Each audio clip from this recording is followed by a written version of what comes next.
గీతం యూనివర్సిటీలో దాదాపుగా ప్రభుత్వానికి సంబంధించినటువంటి 54.79 ఎకరాలు ఉన్నటువంటి పరిస్థితి అయితే ఉంది.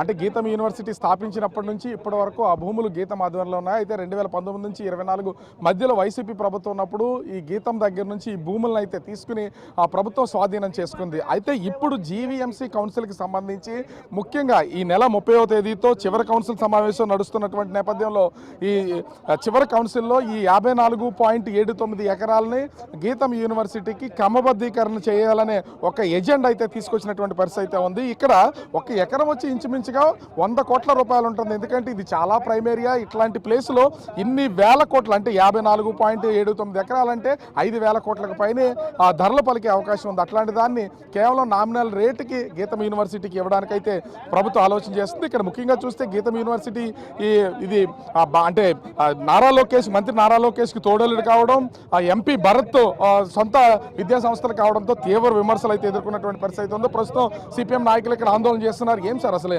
దాదాపు 54 ఎకరాలంటే ఇంచుమించుగా 5,000 కోట్ల పైనే ఉంటుంది. అసలు దాన్ని ఏ విధంగా కట్టబెట్టడానికి ప్రయత్నాలు జరుగుతున్నాయి అంటున్నారు. అసలు దీన్ని అడ్డుకోవడానికి ఏం చేయబోతున్నారు? అసలు 54 ఎకరాలు ఇప్పుడు, అంతకుముందు 72 ఎకరాలు, ఎకరం 20,000 చొప్పునే రెగ్యులైజ్ చేయించుకొని చంద్రబాబు నాయుడు గారి చేత ఇప్పుడు అనుభవిస్తూ ఉన్నారు. ఇప్పుడు 54 ఎకరాలని అది కోర్టులో ఉన్నటువంటివి, దాన్ని మసిపూసి మారేడికాయ చేసేసి ప్రభుత్వ స్వాధీనంలో కూడా ఉన్నటువంటి భూమిని మున్సిపల్ కార్పొరేషన్లో బదిలీ కోసం, తీర్మానం కోసం ప్రత్యేకమైనటువంటి సమావేశాన్ని ఏర్పాటు చేపించారు ఎంపీ గారు. ఇది ఏమి న్యాయం అనేటువంటి అడుగుతూ ఉన్నాను ఎంపీ గారిని. ఇప్పుడు అవి కోర్టులో ఉన్నాయి. కోర్టులో ఉంటే అవి జీవీఎంసీ కౌన్సిల్లో పెడితే మేయర్ గారు అరెస్ట్ అవుతారు, డిప్యూటీ మేయర్లు అరెస్ట్ అవుతారు, కార్పొరేటర్లు అరెస్ట్ అవుతారు, కమిషనర్ మీద కూడా వస్తుంది. మీరు ఒక కార్పొరేటర్గా ఉన్నారు ప్రస్తుతానికైతే, ఈ కౌన్సిల్లో మీరు కూడా పార్టిసిపేట్ చేస్తారు. అంటే ఇన్ని నిబంధనలు ఉన్నా కూడా ఎలా దీన్ని ఒక ఎజెండాగా తీసుకెళ్తున్నటువంటి పొజిషన్ అయితే ఉంది? ఇది చంద్రబాబు నాయుడు గారు బంధువు కాబట్టి మొత్తం వాళ్ళు ఇష్టం వచ్చినట్లు విశాఖపట్నాన్ని విధ్వంసం చేస్తూ ఉన్నారు. భూములు ఇష్టం వచ్చినట్లు కొల్లగొడతారు. కబ్జా తప్ప ఒక ఎంపీ ఏమీ నైతిక విలువ ఉందని నేను అతను రాజీనామా చేయాలి. సిగ్గుంటే ఎందుకు భూముల ఆక్రమణ చేయాలి? ఒక ఎంపీగా ఉండి భూముల ఆక్రమణ చేయటం అనేటువంటిది చట్ట విరుద్ధం, పార్లమెంటరీ నిబంధనలకే విరుద్ధము. ఆయన పార్లమెంటు సభ్యుడిగా కొనసాగడానికి అర్హత కూడా ఉండదు. ఎందుకు ఆక్రమణ చేయాలి, కబ్జా ఎందుకు చేయాలనేటువంటి నేను అడుగుతున్నాను. ప్రతిరోజు లెగిస్తే విశాఖపట్నంలో పవిత్రమైనటువంటి మాటలు చెప్తాడు, నీతి నియమాల గురించి చెప్తూ ఉంటాడు. మరి ఆయనకి నీతి నియమాలు అవసరం లేదా? లేదా గీతంకి నీతి నియమాలు అవసరం లేదా? అదో ప్రైవేట్ వ్యాపార సంస్థ, పెద్ద ఎత్తున ఫీజులు విపరీతంగా లూటీ చేస్తూ ఉన్నారు. ఆఖరికి ఆర్టీసీ బస్సులు కూడా తన యొక్క అధికారాన్ని ఉపయోగించుకొని తన చేతుల్లో పెట్టుకుంటున్నారు. 30 బస్సులు అక్కడ పెట్టి కూర్చుంటారు. ఉదయాన్నే తీసుకొచ్చి సాయంత్రం దాకా ఉంచుకుంటూ ఉన్నారు. ఏం నైతికత ఉందని నేను అడుగుతున్నాను ఎంపీ గారు. ఇది 54 ఎకరాలు కదా, ఇంకా లోపల కొండలు తవ్వి చాలా పెద్ద ఎత్తున భూములు అనేటువంటివి ఉన్నాయి, ఆక్రమణ చేసినాయి. అదంతా సర్వే చేయమనండి, థర్డ్ పార్టీ సర్వే చేయమనండి. మొత్తం మేము చూపిస్తాం సిపిఎం పార్టీగా ఎంత ఆక్రమించారో.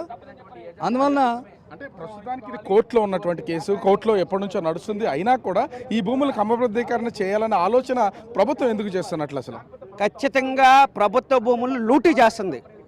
లూటీలు చేయడమే కాదు, లూటీలు చేసిన వాళ్ళని లీగలైజ్ చేస్తుంది.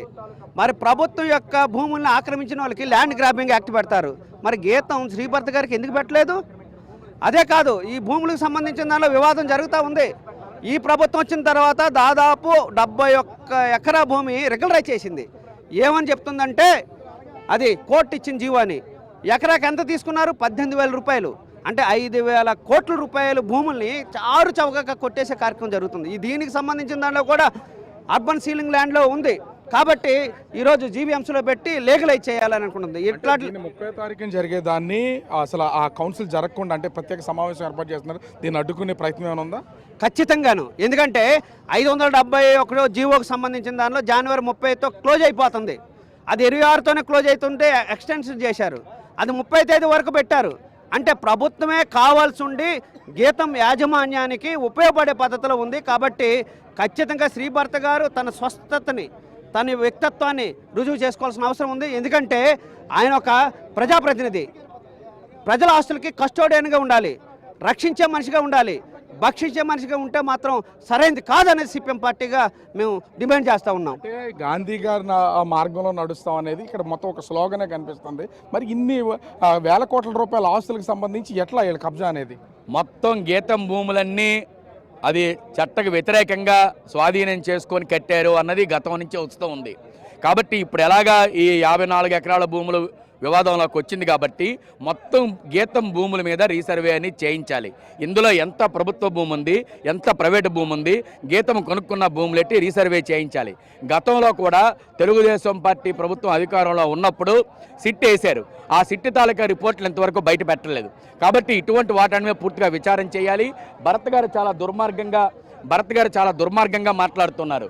ఏంటంటే మా స్వాధీనంలోనే గత 2005 సంవత్సరం నుంచే ఉంది కాబట్టి దీన్ని ఎందుకు మీరు రెగ్యులర్ చేయరు అంటున్నారు. కాబట్టి పేదవాళ్ళు ఎక్కడన్నా 40 గజాల స్థలం ఆక్రమించుకుంటే వాళ్ళ మీద కేసులు పెడుతున్న వాళ్ళు ఇప్పుడు ఎందుకు పెట్టరని అడుగుతున్నారు. ఒకసారి చూడొచ్చు, గీతం యూనివర్సిటీకి సంబంధించి పోలీసులు కూడా పూర్తిగా ఆ గేటు ముందు వాళ్ళందరూ ఎవరిని లోపలికి వెళ్ళలేకుండా అడ్డుకుంటున్నటువంటిది అయితే చూడొచ్చు. ముఖ్యంగా చూస్తే మీడియా మీద కూడా లోపలికి వెళ్తున్నటువంటి వాళ్ళ మీద గీతం యూనివర్సిటీ సంబంధించినటువంటి సిబ్బంది దౌర్జన్యం చేస్తున్నటువంటి పరిస్థితి అయితే కనిపిస్తుంది. దీంతో ఇక్కడ క్షణానికి ఏం జరుగుతుంది అనేది అర్థం కానటువంటి పరిస్థితి అయితే కనిపిస్తుంది. ఓవరాల్గా చూస్తే గీతం యూనివర్సిటీలో గీతం అధీనంలో ఉన్నటువంటి 54.79 ఎకరాలను ఆ క్రమబద్ధీకరణ చేయకుండా ఉండడానికి సిపిఎం ఆందోళన చేస్తుంటే ఇక్కడికి వచ్చినటువంటి వాళ్ళ మీద కూడా తిరిగి ఆ గీతం సిబ్బంది ఎదురు తిరుగుతున్నటువంటి పరిస్థితి కనిపిస్తుంది. ప్రసన్న.